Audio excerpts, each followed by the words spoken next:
REED-BBS, BBS. Tszyu, 24-0, 17 KOs versus the towering inferno, Sebastian Fundora. Tszyu, he's a throwback fighter. He's not a bullshitter.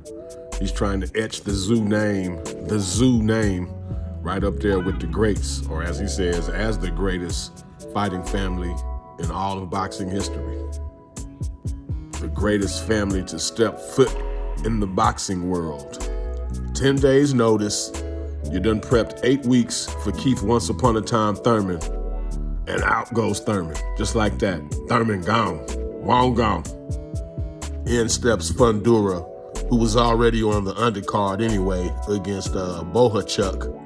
You go from 5'8", Keith Once Upon a Time ass Thurman, to 6'5", Sebastian Fundora, orthodox to southpaw, 10 days notice. Yeah, that's some David Goliath shit for sure. I like young Tszyu swag. He's got like relaxed bravado. He's not trying to convince you that he's confident or this or that. He's very self-assured, self-confident. He's not a bullshitter. Tszyu just is. He just is. He's at ease. Professional soul taker. Tszyu's manager, Glenn Jennings, has tabled all talks. Errol Spence came in at the 11th hour, introduced his name into the fray as a possible opponent, said he wants the winner. He'll be at the fight. He might be next in line if all goes according to plan for Tszyu against Fundora. Or there's Bud, who's the WBO mandatory. He's the winner. He's the mandatory for the winner of this fight as the WBO mandatory. But we got to get through this fight first. The towering inferno, Sebastian Fundora, 20-1, 13 KO'd. 6'5", southpaw, super welterweight. 6'5", it's like heavyweight height. That's like AJ's height.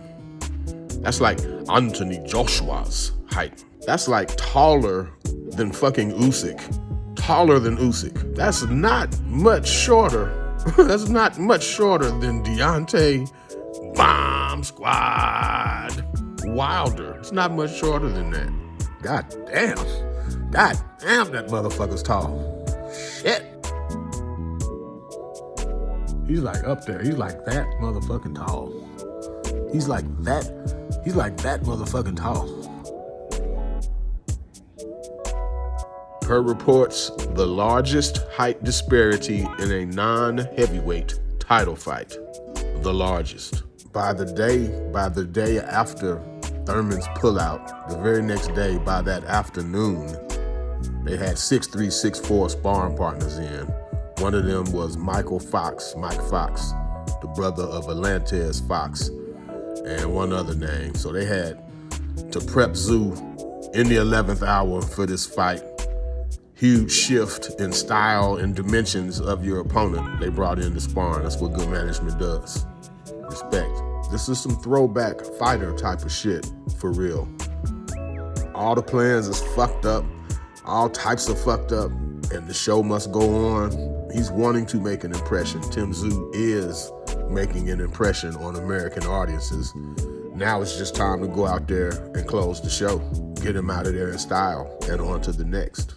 As I've stated before, Fundora is a poor man's Diego Chico Corrales, or he's less than that. As I say, he's a broke man's, he's a homeless man's Diego Chico Corrales.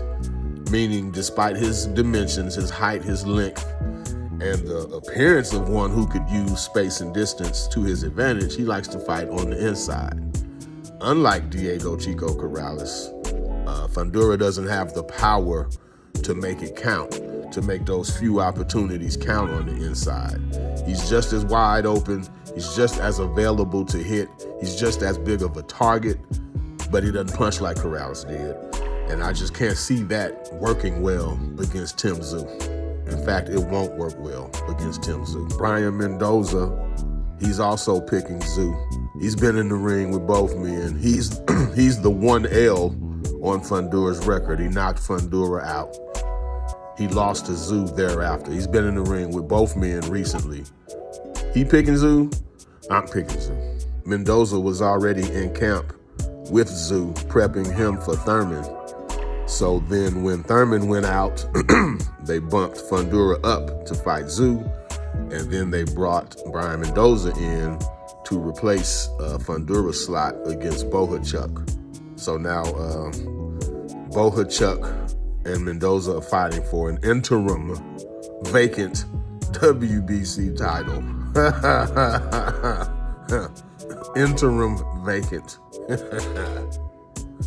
Gotta love sanctioning bodies. With Tszyu being Aussie and all, I was trying to work in Crocodile Dundee humor or Grease, Olivia Newton-John type shit, you know, but I couldn't, none of it could work. So, you know, better luck next time, I guess. Fundora was a Fight of the Year winner against my man Erickson Lubin, and he was a KO of the Year recipient at the hands of Brian Mendoza. That tells you all you need to know about Fundora. He's capable of the Fight of the Year or being on the ass end of the KO of the Year. Either way, it's gonna be exciting. That's Fundora.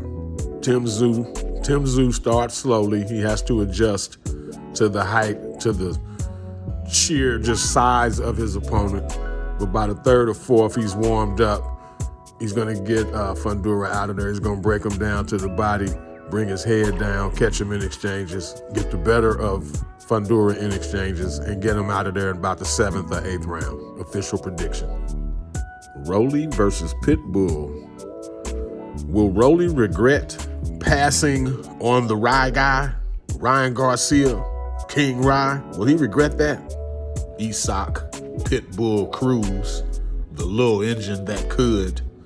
He's coming for it, ROLLY. He's coming for it. All the laughter, hee hee, ha ha.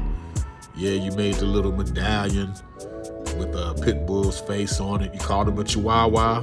He's coming to make you pay for them words, to make you eat them words, my man. Are you ready? That's the question. Pitbull Cruz might be 5'2", T-Rex ass arms, the height of a middle school female, but he means business Saturday. ROLLY's he-heing and ha-haing. I hope that is for show, because Pitbull is gonna be serious. He was serious at the weigh-in. He's been more serious than ROLLY the whole while. Time to get serious, ROLLY. If you lose to Pitbull, that's pretty much fucking it. You're not gonna get Ryan at that point or anybody else of note. You want a tank rematch after that? You're not gonna get that. You gotta beat Pitbull. No fucking way the money for Pitbull is anywhere close to the money you would have got for the Rye guy. If the most likely outcome either way is an L, take the most money. Now, I ain't saying Pitbull is a for sure L, but it's a 50-50 fight, man. I don't know, bruh. As ROLLY does, he's been talking it up. He's a chihuahua. He's all bark, no bite. He's gonna walk right into something because he's stupid. All the while rocking a Isak Pitbull Cruz encrusted medallion chain. Only ROLLY. I can't give Pitbull the Chihuahua my belt, but I can give him the chain after the fight. Man, what stood out to me in the weigh-in pictures the most, and just the footage, is the enormity of Pitbull Cruz's head. He's a short motherfucker, but he's got a big-ass head. God damn, bro. And a big-ass head equals punch resistance to me. Like, god damn, big-ass head. My prediction for ROLLY versus Pitbull is entertainment. It's a beer and popcorn type of fight. I don't think highly of either of them, and I'm just gonna sit back and enjoy that one. Either way, the winner will go on to something else, but he's gonna lose once he fights a fighter of elite caliber. So let's just sit back and enjoy this one for what it's gonna be, man. Don't make too much of it. Just kick your feet up, beer and popcorn. REED-BBS, BBS. Blackbird Sugar, Bachelor's in Boxing Studies. Television. Fred Sanford of the Fistic Arts. When all is said and done, there's nothing left to say or do.